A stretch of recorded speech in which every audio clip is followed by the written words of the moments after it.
गढ़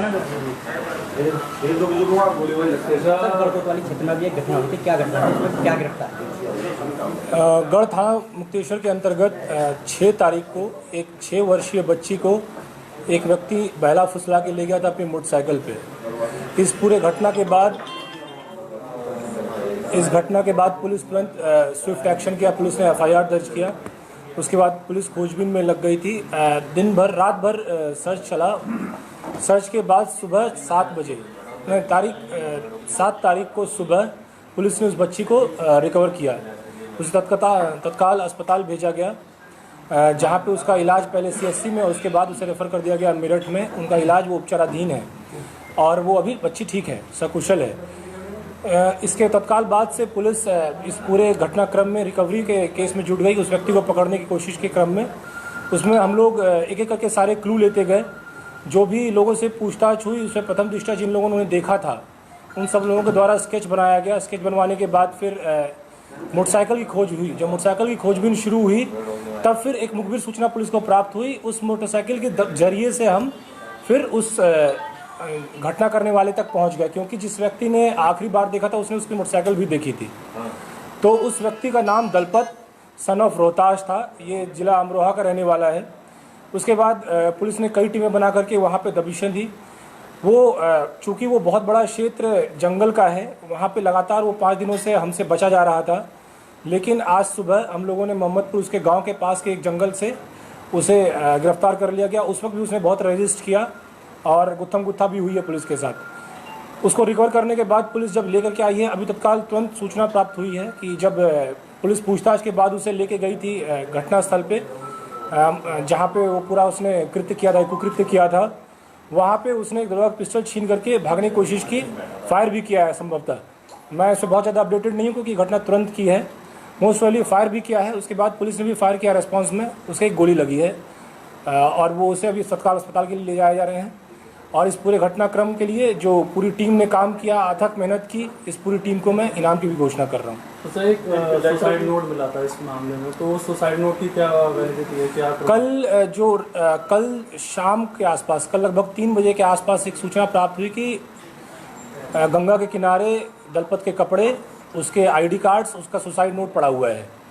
वो देख करके जब हमने उसे पढ़ा तो हमारे मन में एक संशय था। दोनों चीज़ें थी, हम लोग 100% श्योर किसी भी तरफ नहीं थे। ऐसा भी था उस पर बहुत ज़्यादा पुलिस प्रेशर है, तो वैसी भी स्थिति बन रही थी। जो अभी उसके अरेस्ट के बाद जो मैंने थोड़ी बहुत पूछताछ की है, उससे मुझे ये बात पता चली कि उसने एक्सेप्ट किया कि मैं सुसाइड के एंगल को भी सोच रहा था। लेकिन फिर जब पूछताछ ने पूछा फिर तुमने सुसाइड क्यों नहीं किया, तो उसके एक सहयोगी जो उसके अभी तक हेल्प कर रहा था, एक व्यक्ति उसके जो परिवार से, पत्नी के परिवार की तरफ से लगता है बहुत दूर का रिश्तेदार है, एक बहुत ही दूर के गाँव से, वो उसकी हेल्प कर रहा था। जंगल में उसे छिपा के रखा था उसने। 1-2 दिन उसे खाना भी खिलाया है। हम उसकी भी गिरफ्तारी करेंगे अभी। तो उस व्यक्ति ने उसको कुछ बोला कि तुम अब सुसाइड करने से अच्छा है कि पुलिस के पास चले जाओ या फिर जंगल में छिप जाओ। तो उसने बोला जंगल में छिपना संभव नहीं है, हर तरफ पुलिस है और इस तरह से बच पाना संभव नहीं है। इसलिए वो पुलिस के एनकाउंटर के ही डर से फाइनली उसने ये डिसाइड किया कि मैं हाजिर होऊंगा। और फिर उसने अपने परिवारजनों को अभी सूचित किया था। और जब तक हम लोग को सूचना मिल पाई, जब तक हम लोग वहाँ गए हैं, फिर गुत्थम गुत्था हुई है, सारी चीज़ें हुई हैं, उसके बाद फिर वो अरेस्ट किया गया है। इतने दिन तक वो पुलिस की तरफ से बाहर रहा, तो एक से ज़्यादा उसके सहयोगी रहे होंगे जरूर। इसमें जब हम लोगों ने पूरी बात पता की तो उसने 3 दिन लगातार बिना खाए निकाला है। जब सबसे पहले दिन वो दिखा था, उसके बाद पुलिस ने दबिश दी थी जंगलों में, उसमें एक एक्सटेंसिव कॉम्बिंग हुई थी। उस कॉम्बिंग के बाद वो दोबारा जंगलों में छिप गया था। वहाँ बहुत ही सघन सैकड़ों बीघा में ईख है, कीकड़ है, बबूल है और पोपलार के जंगल हैं। और वहाँ अंदर एक नहर भी बहती है। तो ईख के खेत में उसे पानी मिल जाता था, लेकिन खाना उसे नहीं मिल पा रहा था। वो 3 दिन पहले एक सहयोगी यहाँ रात में 2:30 बजे खाना खाने के लिए गया था।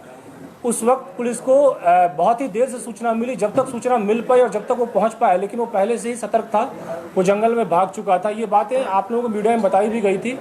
उस दिन के बाद से फिर वो यहाँ से काफ़ी एक दूर गाँव में चला गया था। और कल सुबह जो कॉम्बिंग हुई है उससे फिर घबरा के इसने ये वाली घटना रची, ये सुसाइड नोट वाली घटना रची है पूरी।